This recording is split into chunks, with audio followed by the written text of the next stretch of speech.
pretty good cooking. Pretty good. Tonight on the show, I'm going to take us on an unexplained and unannounced journey through the world of Redwall. It's a segment you never asked for. No one wanted this, except for me. Oh yeah, John wanted it too.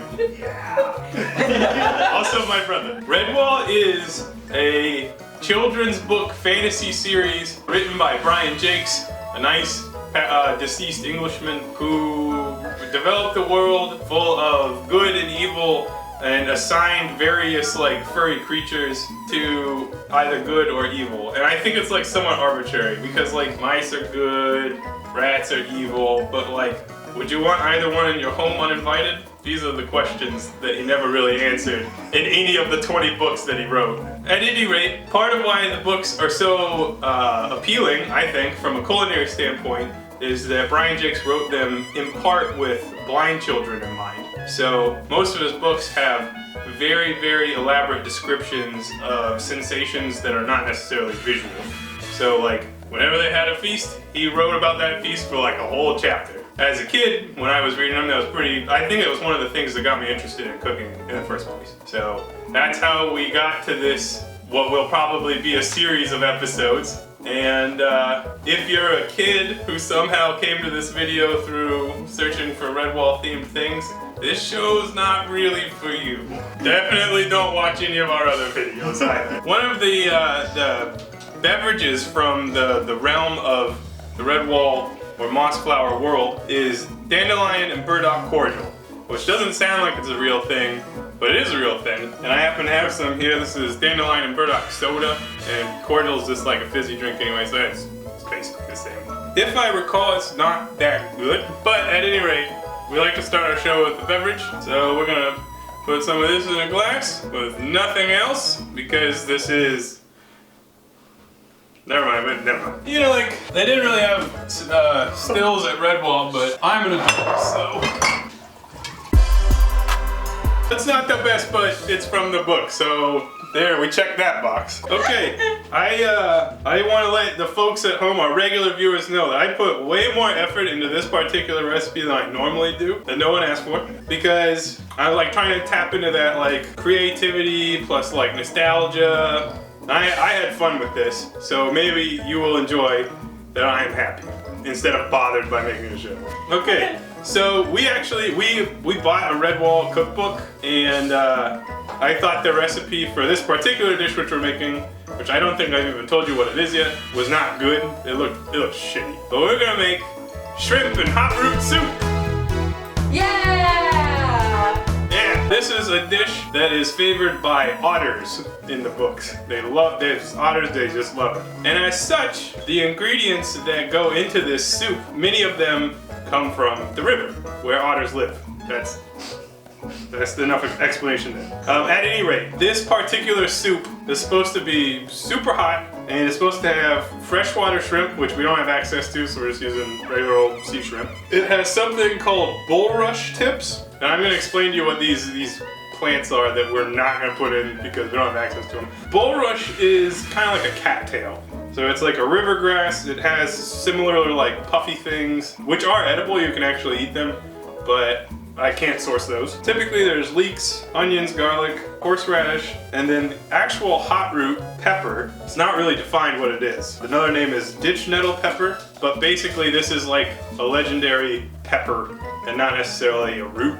I don't know. So I'll show you like where we went with that. Optional ingredients include reed mace, which is another kind of cattail, starwort, which is like an aquatic star-shaped plant, kind of like a lily pad, mare's tail, those are like asparagus ferns, it's another aquatic plant, and then burr reed, which I looked up is called sparganium, and that looks completely unpleasant to eat because it's like a water reed with like a spiky seed, kind of like I forget what those are called, but we have them around here. So, as you can see, some of these ingredients IRL are edible, and others are like not really accessible. So let's just start cooking. I'm gonna start with some potatoes. I'm gonna peel with this new Y-shaped peeler that I have. People have been making fun of me for using an old school potato peeler for so long that like I think this is not gonna be faster for me. It's also really sharp. I feel like I'm gonna peel my skin right off. I mean, it's kind of nice, I guess. This is like not a natural hand position for me. Hey, I'm just gonna use that one. We'll be back, and I'll have an amount of potatoes. I've got 11 potatoes. They're not very big potatoes. I think it was like probably 3 pounds of potatoes. And I'm gonna chop them into what I would call soup-sized pieces. So not too big. They're kind of probably about that medium dice, I would say. Like a little potato piece, like that. So I'm gonna do that, and we'll be back again. Even though I just talked for like 20 seconds, and now it's another time jump. Yeah. I have a pot of potatoes. I'm gonna put some water on them. I'm putting it on the stove. What we need to do is get these potatoes to be cooked so that they are tender. As I was examining various versions of this recipe, it specifically said there was a lot of garlic. So I'm just gonna smash some cloves. I've got 8 right here, and I think I'm just gonna throw them in smashed, because yeah, that's how we do it in this household. I'm just gonna slip these little garlic cloves right in the potatoes. There they are. Next up, I've got shallot. Shallot is like the product of onion and garlic incest. And these I'm just gonna slice up, and we will saute them before they go in. So I think that will taste nice. How many shallots was this? Well, it depends on how you define a shallot. And I should have pointed this out before I chopped it up. But there were like 2 cloves in the shallot. Is that 1 shallot or 2 shallots? I'm gonna heat a little olive oil in a pan. That's the pan. There's those shallots. You could let the oil heat up, or you could not. All right. Next up for our star wart, John thought it would be cute if I carved stars into the mushroom, so there's some kind of star thing. And I said, that sounds fun, but also tedious. So I'm gonna see.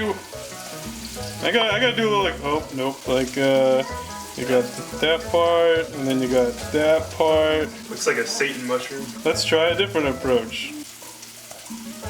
The key is consistency. I don't know what I'm doing. Oh shit. Some of them are already getting crispy. Oh god, too early. Too early. Look, they're kind of cooked. Some of them are brown. A little more oil, not too much, because you got some remnant from the previous iteration. Cook it in there. Gonna get our scored mushrooms. Oh, probably like a dozen. Okay, here's our Hotroot pepper. 1 pepper. It's a habanero though, so it's gonna imbue that soup. If you want your soup to be real hot, you could poke holes in it, or you could just chop it. Or if you want it to be less hot but still have the flavor, just put it in. Yeah. Oh yeah, we should add some veggie stock. That's a Redwall thing for sure. They're like, like they're kind of like sanctimonious about whether they consume animal products or not, because like they are animals. But with seafood, it seems like with shrimp and fish, they're like, whatever. Shrimp in particular, I think they view them as bugs. So I guess some kind of lesser being. Typically with the fish, they fish out a fish from the pond, and they're like, all right, thanks. Well, usually they're like, I don't know, they thank the fish for its life and all that kind of shit. And then I think, I could be wrong, but I think they eat poultry like at some point. But like birds are like super f***ed up in Redwall. They're all like just crazy. Yeah, they're like they don't speak English, or at least not very well. I don't think they eat birds. They don't eat birds. But anyways, use veggie stock because Redwallers ain't making any other kind of stock. Here I have a leek. Better plug it up. We're gonna cut the leek in half, and then we're gonna thin slice. And you have a couple options with the leek. I think that if we saute it, it'll be like a nice topping. But you could actually just put it in the soup like we did with the shallots and garlic. And you don't want to use the very end of the leek because it's hard and bitter, and other words that describe some family member of yours. Not mine. I got a nice family. Got a little brown on the mushrooms, so we'll just pop those in. Alright. I really wanted to put watercress in this soup because watercress is a nice thing that is in lots of Redwall food. And I figured like, hey, it's like some kind of aquatic plant, right? Otters eat that kind of shit. But 2 different stores I went to, neither one had it. So we're using Tarragon instead because I think it looks like leafy. It's not really a water plant, but Could be conflated as one pretty easily. So we're gonna continue our sauteing. We're gonna start with the leeks. Get some crispy business here. Did you know in Die Hard 3, Die Hard 3, that actually was when they robbed the Federal Reserve in New York, that it was actually something that could possibly happen, so the FBI came up to the writers and they were like, are you planning on robbing the Federal Reserve? And they're like, no, we're just writing Die Hard 3. It was legitimately something that could happen. Like, you could have done exactly what happened in Die Hard 3 and it would have been feasible. Because there was a subway that ran right along the Federal Reserve, and all you had to do was blow up a wall and you just keep drilling through there. If you're in the gold and you take it and do whatever they did, and bam, you're done. It could have happened. It was legitimately something at the time that could have been done. What does any of this have to do with Redwall? This is some parsley. I'm pretending that it's mare's tail. What a fun fantasy episode this is.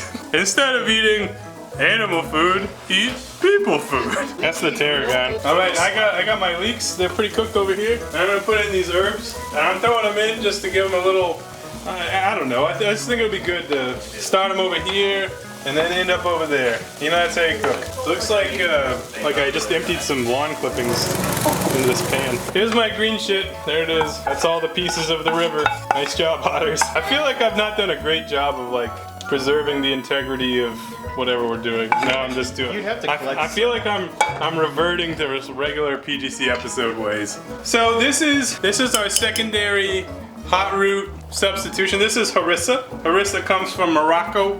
It's a pepper paste. And if I had to imagine what Hotroot actually was, it'd probably be something like this, because they actually like cook down the soup to the point that it becomes a sauce, and then they use it as a hot sauce, and they're like, never put some Hotroot soup on that. Just like me IRL with regular hot sauce. If you want to learn to make your own, click here. We made harissa? Yeah. I forgot. This one. That one. Oh, this side. Right here. So we're gonna take a couple spoonfuls of that. If you want to be nicer to your friends, you could use less. But we're gonna get our shrimps all sauced up here, and then we're gonna cook them. This is 12 ounces of shrimp. You can use even more if you want to use more, but this is what I had in my freezer. So this is all like redundant. I probably could have thrown everything in the pot, but yeah. All right, so here's our shrimp cooked in, well, I guess it was oil and harissa, but it just became liquid. All this is going in, and it should turn the soup a nice red color. Our potatoes are getting soft, it's nice. If you want this to be more red, you could add more sauce. You could add like paprika, but then it's just gonna be spicier and someone ain't gonna like it. So I don't really think it needs any more time. I think that I put everything in it that I was planning on. Horseradish?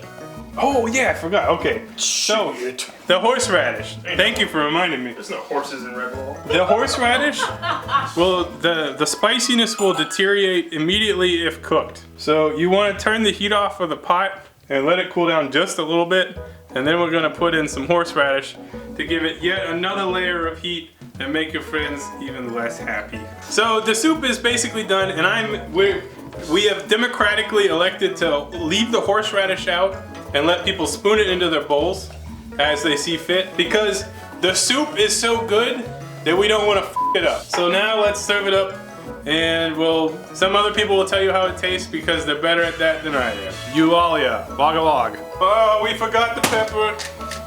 Some pepper, you know, got a little Nessie spoon. You know, like a good, nice host. I'm gonna serve myself. Everyone else can get it themselves. All right, soup's on.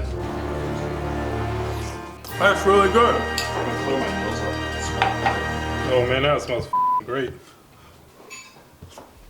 Is it kind of weird? No, that's like that next level. That's really good. Really? Yeah. Oh my god. And the horseradish. Still in there. It's really good. That's really good. That's how you do it. Tasted like a combination of Elvis Presley and Ronald Reagan's War on Drugs. I'm upset that you mentioned both of those.